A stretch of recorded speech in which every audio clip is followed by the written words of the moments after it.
Hello friends, welcome to my TET class. Friends, आज हम देखेंगे मैथ और मैथ में देखने वाले हैं आंकड़ों का प्रस्तुतिकरण एवं निरूपण। यूपीटीटी के सिलेबस की बात करें तो यहाँ से ये हमारा लास्ट टॉपिक है और इस टॉपिक को हम 3 पार्ट में देखेंगे, जिसमें से ये हमारा पहला पार्ट होगा। ये कंप्लीट हो जाना है, यानी कि ये टॉपिक हमारा जैसे कंप्लीट हो जाएगा तीनों पार्ट, तो इसके अलावा कुछ ऐसे टॉपिक्स हैं जिन्हें हम कंप्लीट करेंगे और साथ में अपना अभ्यास कार्य अब जारी करेंगे। तो आइए स्टार्ट करते हैं अपनी इस वीडियो को। आंकड़ों का प्रस्तुतिकरण एवं निरूपण। आंकड़ों का प्रस्तुतिकरण क्या है, पहले ये देख लीजिए। प्रस्तुतिकरण और निरूपण दो अलग अलग चीजें हैं, इन्हें देख लेते हैं। देखिए, हम किसी उद्देश्य को लेकर आंकड़ों को एकत्रित करते हैं, जो हमने आंकड़े की वीडियो में कंप्लीट कर लिया था। कौन से आंकड़े होते हैं, किस तरह के होते हैं, वहां से किस तरह के प्रश्न बनेंगे, ये सभी हम देख चुके थे। अब यहाँ आता है कि उन आंकड़ों को आप प्रस्तुत कैसे करेंगे। आपने आंकड़े इकट्ठे तो किए हैं, लेकिन उसी रूप में आप आंकड़ों को प्रस्तुत नहीं कर सकते, क्योंकि आप किसी को अगर वो आंकड़ा देना चाहें तो वो नहीं समझ पाएगा कि आपने ये क्या लिखा है, क्योंकि हर चीज का एक समझने का पैटर्न होता है और हमने जो लिखा है वो अपने हिसाब से लिखा है। तो अब उन आंकड़ों को हम प्रस्तुत कैसे करेंगे, यानी कि कैसे दूसरों को समझाएंगे, कैसे दिखाएंगे, कैसे बताना चाहेंगे। तो उनको प्रस्तुत करने का जो तरीका है वो है, पहला है कि आंकड़ों को आरोही अथवा आरोही क्रम में हम प्रस्तुत करते हैं, प्रस्तुतिकरण में पहला पॉइंट। दूसरा, वर्गीकरण द्वारा आंकड़ों का प्रस्तुतिकरण। ये भी दो होते हैं, अवर्गीकृत आंकड़े और वर्गीकृत आंकड़े। अवर्गीकृत आंकड़े ऐसे होते हैं जो बिना क्रम के प्रदर्शित किए जाते हैं, ये होते हैं आपके अवर्गित आंकड़े। वहीं पे वर्गीकृत आंकड़े होते हैं जिन्हें हम एक क्रम से यानी कि व्यवस्थित रूप प्रदान कर देते हैं, तो ये हो जाता है आपका वर्गीकृत आंकड़े। तीसरा पॉइंट है यहाँ पे कि अव्यवस्थित आंकड़ों को व्यवस्थित रूप में रखने पर आंकड़ों के सारणीबद्ध आंकड़े कहते हैं। यानी कि जब हम अव्यवस्थित जो आंकड़े हमारे पास ऑलरेडी हमने इकट्ठे किए हैं, जब उनको हम व्यवस्थित कर देते हैं तो उन आंकड़ों को सारणीबद्ध आंकड़े कहते हैं, यानी कि वो सारणी में बंध जाते हैं, एक सारणी रूप प्रदर्शित करते हैं। आंकड़ों के सारणीबद्ध कर उनकी बारंबारता के साथ प्रस्तुतिकरण करने को बारंबारता बंटन कहते हैं, और यही चीज हम ग्राफ के थ्रू यही सब चीजें पढ़ते हैं। अब बात आती है कि बारंबारता क्या है। एक निश्चित वर्ग में प्रेक्षणों की जो संख्या होती है वो बारंबारता होती है, यानी कि हमने एक वर्ग में एक प्रेक्षण लिया है, उसका प्रयोग कितनी बार हुआ है, तो वो संख्या बताता है आपका बारंबारता। आगे देखते हैं बारंबारता बंटन। अब बारंबारता बंटन क्या है, देखिए, असतत बारंबारता बंटन और सतत। असतत परिणामवाचक होता है जिसकी निश्चित एक संख्या होती है, वहीं पे सतत का क्या है, बारंबारता बंटन कि गुणात्मक होता है, यानी कि इसका एक निश्चित क्रम, एक अंक नहीं होता, ये लगभग जैसे औसतन आपको दिखाया जाता है, लगभग में दिखाया जाता है। जैसे असतत की बात करें तो असतत का देखिए हमने ये ग्राफ बनाया है। दोनों चीजें एक ही विद्यालय की, एक ही कक्षा के विद्यार्थियों की दी गई हैं। यहाँ पे देखिए, यहाँ पे जो से दिया गया उसे देख लेते हैं। 40 अंक प्राप्त किए हैं, यानी कि 40 अंक कितने विद्यार्थियों ने प्राप्त किए हैं, तो ये विद्यार्थियों की संख्या है, तो यानी कि 7 विद्यार्थियों ने 40 अंक प्राप्त किए हैं। यहाँ पे एक जो अंक है वो निश्चित है, कितने अंक प्राप्त किए हैं 40, और विद्यार्थी कितने हैं 7, यानी कि दोनों ही क्लियर हो रहा है। 60 अंक प्राप्त करने वाले विद्यार्थियों की संख्या 3 है, तो वहीं 80 अंक प्राप्त करने वाले विद्यार्थियों की संख्या 3 है, और 100 अंक प्राप्त करने वाले विद्यार्थियों की संख्या 2 है। कितने विद्यार्थी हैं, टोटल 15 विद्यार्थी हैं।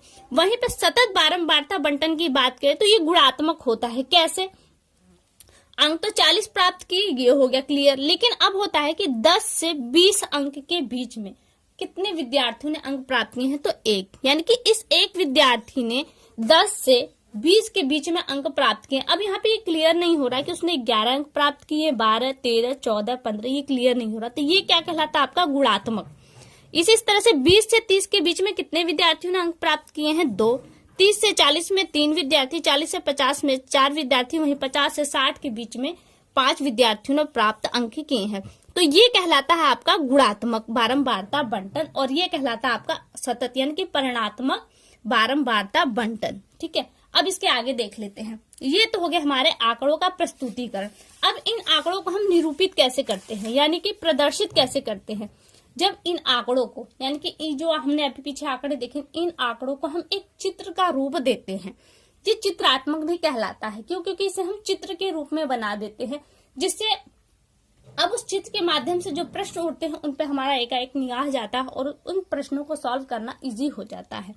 अब इनको निरूपण हम कितने तरीके से करते हैं, तो 5 तरीके से करते हैं। कौन कौन से है, एक है सारणियन, दूसरा है दंड आरेख, तीसरा है पाई चार्ट, चौथा है लाइन ग्राफ और पांचवा है पिक्टोग्राफ। अब देखिए यहाँ पे हम इनको एक एक करके देखते हैं। अभी जो हम देखेंगे वो सारणियन होगा और दंड आरेख, पाई चार्ट, लाइन ग्राफ और पिक्टोग्राफ इसे हम अलग वीडियो में देखेंगे। तो आ जाते हैं हम सारणियन पे।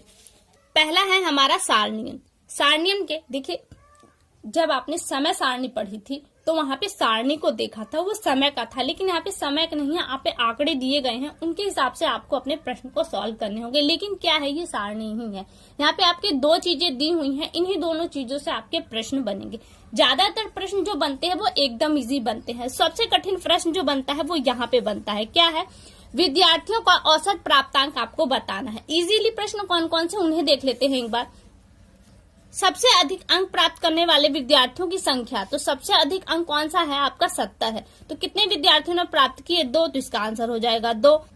सबसे कम अंक प्राप्त करने विद्यार्थियों की संख्या, तो सबसे कम अंक कितने विद्यार्थियों ने प्राप्त किए हैं, तो 3, इसका आंसर हो गया 3।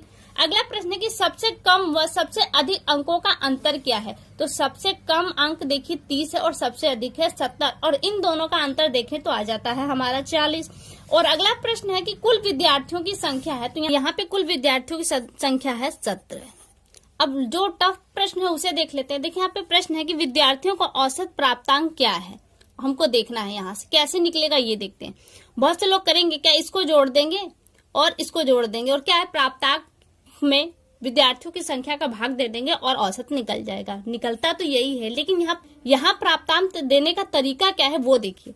कह रहा है कि 3 विद्यार्थियों ने 30-30 अंक प्राप्त किए, तो हमें क्या है, प्राप्तांकों का कुल योग चाहिए। तो यहाँ कहे तो कह रहा है कि एक विद्यार्थी ने 30 अंक प्राप्त किए, तो 3 विद्यार्थियों के प्राप्तांकों का योग क्या होगा। तो एक ने 30 प्राप्त किए, तो 30 ने कितने प्राप्त किए, इतने में हम 3 का गुणा कर दे तो हमें मिल जाएगा 90। यानी कि 3 विद्यार्थियों ने टोटल कितने अंक प्राप्त किए, 90। उसी तरह से यहाँ पर भी कि 5 विद्यार्थियों में प्रत्येक ने, एक ने 40 अंक प्राप्त किए, तो पांचों विद्यार्थियों ने टोटल कितने अंक प्राप्त किए, तो इसी 40 में हम 5 का गुणा कर देंगे तो हमें मिल जाएगा 200। 4 विद्यार्थियों ने 50 अंक प्राप्त किए हैं, तो टोटल कितने अंक प्राप्त किए उन्होंने, 200।